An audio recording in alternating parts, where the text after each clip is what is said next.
नमस्कार, जय जय सिया राम। पूजा पाठ के YouTube परिवार में हम आपका हार्दिक स्वागत करते हैं। नवरात्रि सभी के लिए अत्यंत महत्वपूर्ण होती है, जिसमें हम 9 दिनों तक माँ भगवती की आराधना करते हैं। नवरात्रि में माँ भगवती की आराधना के साथ साथ हमें कई प्रकार से कार्य करने चाहिए, जैसे पूजा, पाठ, जप और हवन। पूजा में हमें अपने शक्ति सामर्थ्य के अनुसार एक बंधन होता है कि कितनी हम सामग्री खरीद पाएंगे अथवा कितनी सामग्री नहीं खरीद पाएंगे।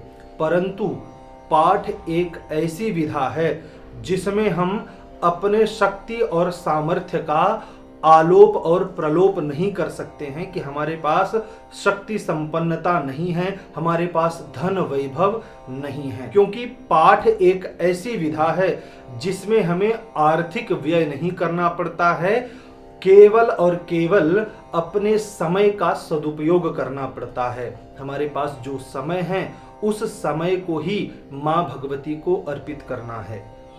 नवरात्रि में कई प्रकार के पाठ करने चाहिए। जन सामान्य लोगों को मात्र यही पता है कि नवरात्रि में मात्र दुर्गा सप्तशती का पाठ ही किया जाता है, जिसे हम चंडी पाठ कहते हैं।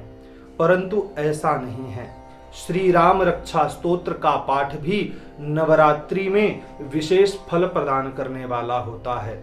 इसलिए प्रतिदिन 11 अथवा 21 श्री राम रक्षा स्तोत्र पाठ का संकल्प करना चाहिए और नित्य माँ भगवती के सामने अथवा श्री सीता रामचंद्र जी के परिवार के सम्मुख बैठ करके श्री राम रक्षा स्तोत्र का पाठ करना चाहिए। इसके अलावा श्री रामचरितमानस का पाठ भी बहुत ही दिव्य प्रभाव देने वाला होता है। कई लोग ऐसा कहते हैं कि हम संस्कृत नहीं पढ़ पाते हैं, तो जो संस्कृत नहीं पढ़ पाते हैं उनके लिए श्री रामचरितमानस यह बहुत ही अच्छा और दिव्य साधन है, जिससे ईश्वरीय कृपा प्राप्त की जा सकती है। श्री रामचरितमानस के अलावा मार्कंडेय पुराण का वाचन करना चाहिए, उसका भी पाठ करना चाहिए। अगर आपके पास देवी पुराण है तो देवी पुराण का पाठ करना चाहिए। श्रीमद् देवी भागवत का भी पाठ नवरात्रि में अवश्य रूप से करना चाहिए। इसके अलावा वाल्मीकि रामायण जो संस्कृत भाषा में होती है, उस वाल्मीकि रामायण का भी पाठ नवरात्रि के इस पर्व पर करना चाहिए। इन ग्रंथों का पाठ करने से नाना प्रकार की कामनाएं सिद्ध होती हैं। ध्यान रखें, जब भी किसी ग्रंथ का पाठ किया जाए तो विधि पूर्वक उस ग्रंथ का पूजन अवश्य करना चाहिए। ग्रंथ पूजन के साथ साथ जो भी उस ग्रंथ के रचयिता हैं, उस रचयिता का भी स्मरण करना चाहिए, उनका भी व्यास के स्वरूप में पूजन करना चाहिए।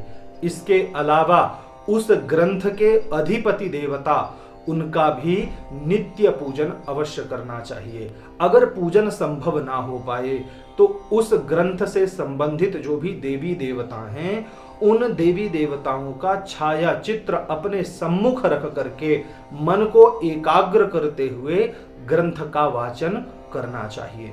इस तरह से दुर्गा सप्तशती पाठ के अलावा श्री राम रक्षा स्तोत्र का पाठ करना चाहिए, श्री रामचरितमानस का पाठ करना चाहिए, श्रीमद् वाल्मीकि रामायण का पाठ करना चाहिए। इनके साथ साथ श्रीमद् देवी भागवत का पाठ करना चाहिए, देवी पुराण का पाठ करना चाहिए और मार्कंडेय पुराण का पाठ अवश्य रूप से करना चाहिए। इसके अलावा सहज और सूक्ष्म रूप से आप विंध्येश्वरी चालीसा, श्री दुर्गा चालीसा अथवा श्री राम चालीसा पाठ करने का भी संकल्प ले सकते हैं, जिसमें समय भी कम लगता है और उसका फल भी दिव्य होता है। आशा करते हैं कि यह वीडियो आपको पसंद आया होगा। अगर यह वीडियो आपको पसंद आता है तो हमारे इस वीडियो को लाइक करें और शेयर करें। अगर आप हमारे इस चैनल पर पहली बार आए हैं तो चैनल को सब्सक्राइब अवश्य करें, क्योंकि पूजा पाठ व्रत उपवास से संबंधित इसी प्रकार की दिव्याति दिव्य जानकारी हम आपके लिए लाते रहते हैं। यह वीडियो देखने के लिए आपका बहुत बहुत धन्यवाद।